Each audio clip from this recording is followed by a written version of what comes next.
Pemirsa, pemerintah menyiapkan anggaran pendidikan 2026 yang mencapai 757,8 triliun rupiah. Ini menjadi yang terbesar sepanjang sejarah. Ada sekitar 22 juta pelajar mahasiswa yang akan menerima bantuan, namun sebesar 335 triliun rupiah atau hampir separuh anggaran dialokasikan untuk program makan bergizi gratis. Program MBG ini diyakini akan bermanfaat, namun ada urgensi untuk menyediakan pendidikan dasar gratis bagi rakyat sebagaimana dimandatkan undang-undang yang tentunya juga membutuhkan anggaran lebih besar. Kita akan membahas topik ini lebih mendalam di NTV Insight bersama Head of Content Gabriel Yoga. Halo Mas Yoga. Halo. Apa kabar? Baik. Ya, kita hari ini bahas anggaran jumbo yang kemarin dibacakan oleh Presiden Prabowo Subianto ya di Nota Keuangan. Betul. Iya, apa yang menarik dari anggaran yang dikatakan anggaran pendidikan terbesar sepanjang Republik Indonesia ini? Iya, sebagai catatan awalan ya, kita ini ada porsi anggaran tuh 20% dari APBN gitu ya, dan ini porsi yang sangat besar gitu ya, dan ini sangat penting untuk pertumbuhan dan perkembangan bangsa Indonesia, terutama dari para pelajar gitu. Nah, tentunya setiap tahun akan ada pengumuman anggaran dan penetapan anggaran, dan di tanggal 15 Agustus kemarin di dalam pidatonya Pak Presiden Prabowo Subianto sudah menyebutkan bahwa anggaran akan naik gitu ya. Harusnya kita happy dong akhirnya anggaran pendidikan naik nih. Ya, ini sesuatu yang patut diapresiasi sebetulnya, karena anggaran pendidikan naik terus artinya ada atensi ada perhatian besar, khusus perhatian khusus dari pemerintah. Pendidikan, ya. Tapi ada beberapa catatan dan harapan dan catatan gitu ya. Artinya, harapan dan catatan. Ya. Oke, boleh kita lihat ya. Nah, kita tarik 5 tahun ke belakang gitu ya. Ini anggaran pendidikan gitu ya. Di 2022 itu totalnya 480 triliun rupiah dan terus naik gitu ya, karena porsinya juga mengikuti pertumbuhan ekonomi Indonesia. Ini dalam triliun ya berarti? Ya, dan ini sesuai dengan jumlah minimal gitu ya, 20%, porsinya 20% dari anggaran, naik terus sampai pada akhirnya di 2026 ya, 757,8 triliun rupiah. Ini jumlah yang sangat besar gitu ya, bahkan dalam catatan saya ini bahkan lebih besar daripada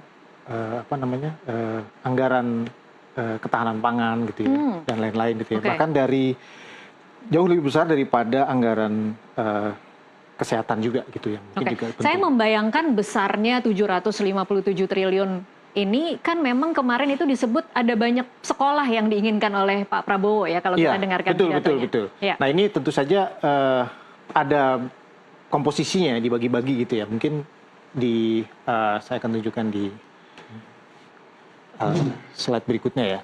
Nah, ini komposisinya ya, dan kelihatan sekali sebetulnya di program MBG ini disatukan di dalam program ini. Jadi terlihat ini total nilainya sekitar 401 triliun. Terlihat besar gitu, tapi ketika kita pecah proporsi akan kelihatan sekali timpangnya gitu ya, karena hampir separuh dari anggaran pendidikan yang seharusnya bisa digunakan untuk hal-hal yang substansial gitu ya, oleh aset pendidikan, kemudian mutu pengajar, mutu alat pendidikan dan lain-lain, ini ditempatkan untuk program MBG. Oke, ini benar tidak ya menempatkan program makan bergizi gratis masuk ke dalam anggaran pendidikan? Ya, secara garis besar mungkin tepat ketika membahas bahwa makanan itu menjadi salah satu komponen penting dalam pendidikan. Jadi anak-anak bisa belajar dengan tenang ketika perutnya kenyang gitu ya. Lalu ada insentif juga ketika anak-anak untuk datang, kehadiran di sekolah. Oh, mereka akan dapat makanan bergizi gratis di sekolah, mereka datang ke sekolah gitu ya. Karena banyak sekali anak-anak yang masih belum bisa mendapatkan itu. Nah, tapi di satu sisi kalau dibandingkan gitu ya, dengan katakanlah ini hampir 2 kali lipat ya. Timpang sekali hampir dengan 2 kali tenaga lipat pendidik ya. dari dana yang bisa digunakan untuk tenaga pendidikan, guru, gitu ya. Bahkan untuk sekolah saja itu, untuk sekolah dan kampus itu hanya 150 triliun. Dan itu dibagi-bagi gitu ya. Untuk operasional sekolah, lalu ada dana BOS, bantuan operasional sekolah, lalu ada dana BOS PAUD, pendidikan anak usia dini juga, dan juga tentu saja akan dibagi untuk pembangunan program sekolah rakyat. Oh, oke. Artinya dengan angka yang diklaim sebagai angka pendidikan terbesar sepanjang sejarah, ini guru akan menikmati tidak sih, Mas Yoga? Nah, ini juga jadi catatan gitu ya, karena dengan porsi pendidikan itu kan sebetulnya semacam investasi jangka panjang gitu ya. Jadi artinya ketika ada pelatihan kepada pengajar gitu ya, kemudian peningkatan alat-alat pelajaran, laboratorium, gedung sekolah gitu, ini investasi jangka panjang gitu. Iya. Sementara kalau kita lihat di program MBG ini, sepertinya ya masih program jangka pendek menengah gitu ya, artinya memancing anak-anak untuk datang ke sekolah, memenuhi gizi yang sebetulnya sebagian besar itu sudah terpenuhi gitu ya. Jadi ini mungkin perlu ada skala prioritas lagi tentang siapa yang perlu dibagikan gitu. Oke. Kayak gitu sih. Oke. Kita lihat yang selanjutnya. Nah, ini yang tadi saya sampaikan ketika pentingnya memberikan nilai tambah gitu ya, supaya pendidikannya juga bermutu. Ini sebagai catatan saja, ini data dari Kementerian Pendidikan Dasar dan Menengah gitu ya. Di tahun ajaran 2024-2025 di tingkat SD saja sekolah dasar kita ada 1,18 juta ruang kelas. Tapi yang rusak dengan berbagai skala gitu ya. Yang rusak itu 60%. 60%, besar sekali ya. Jadi mungkin Tasya bisa lihat dan mungkin juga para pemirsa juga sering mendengar kabar tentang bagaimana fasilitas sekolah yang rusak gitu ya. Ada yang gedungnya mungkin nyaris roboh atau yang lain-lain gitu ya. Sementara di tingkat SMP ini ada 421.500 ruang kelas. Jadi kondisinya separuh-separuh gitu ya. Padahal seperti dimandatkan oleh undang-undang pendidikan dasar itu kan 12 tahun gitu ya. Jadi ini sebetulnya investasi yang penting juga untuk dikembangkan gitu. Nah, kalau tadi dananya hampir separuh, 44% lebih tepatnya, disalurkan untuk program makanan bergizi yang sebetulnya juga penting, tapi kita masih lihat ada prioritas jangka panjang di sana. Jadi gitu. Jangan sampai perutnya kenyang tapi sekolahnya hancur ya. Ya, anak-anak bagaimana sih ketika belajar, mereka kan butuh fasilitas tempat yang nyaman untuk belajar gitu ya. Baik ketika di sekolah dasar saja gitu, kita lihat 60% kondisinya rusak gitu ya, dengan berbagai tingkatan, itu juga jadi catatan lagi. Nah, yang menarik adalah di jumlah sekolah di Indonesia ini ada sekitar 330 sekolah gitu ya. Ini dari SD sampai SMA? Ya, ini total semuanya gitu ya. Dan anggaran perbaikan di tahun ini itu hanya 17 triliun. Dan hanya mencakup 11.000 sekolah gitu ya. Ini anggaran dari pemerintah pusat sebetulnya. Nah, perbaikan sekolah ini juga sebetulnya adalah tanggung jawab dari pemerintah daerah masing-masing. Gitu.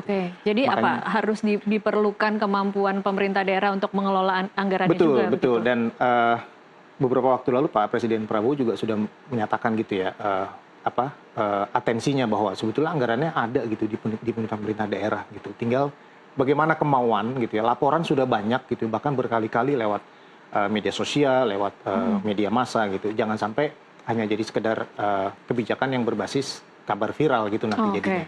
Karena ini jadi perhatian juga. Nah, tadi Tasya bertanya soal bagaimana dengan tenaga pendidik gitu ya.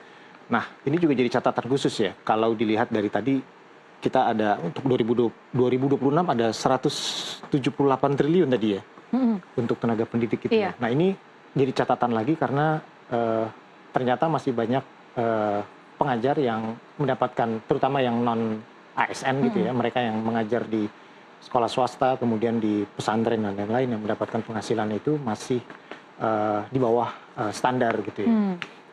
Bahkan standar UMR daerah masing-masing gitu. Ada yang mendapatkan 200.000 satu bulan gitu ya. Dan 200.000 satu bulan? Dan itu pun dirapel gitu ya. Jadi mereka mereka harus mencari sumber penghasilan yang lain gitu. Jadi bagaimana mereka bisa mengajar dengan tenang, nyaman gitu ya. Bisa ada perhatian besar ke anak murid ketika mereka masih harus berkutat dengan urusan ekonomi atau urusan dapurnya gitu.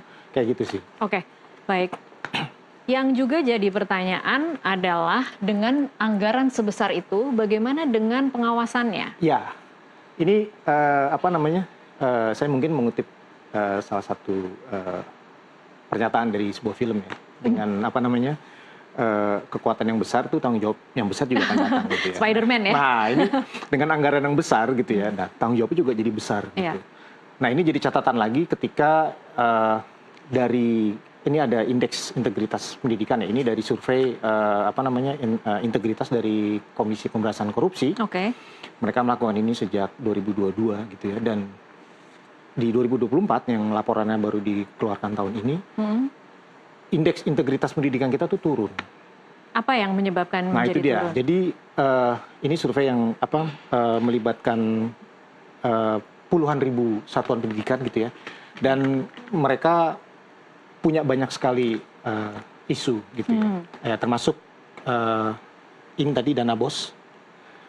Kita lihat ya, dana BOS 2026 ini totalnya 64,3 triliun dan ini besar sekali.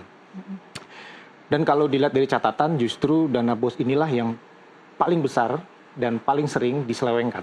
Oh, oke. Gitu ya. Dari sepanjang 2015 atau 2016 sampai 2023 itu ada lebih dari 400 kasus korupsi yang melibatkan dana BOS ini. Dan biasanya pelakunya adalah di tingkat sekolah. Sekolah. Gitu. Oke. Jadi kalau bicara integritas di sini, maksudnya adalah bahwa angka pendidikan yang besar itu kemudian akhirnya dikorupsi begitu ya? Betul, karena ya ini catatan saja ya, ada 12% sekolah yang menyelewengkan dana BOS gitu ya.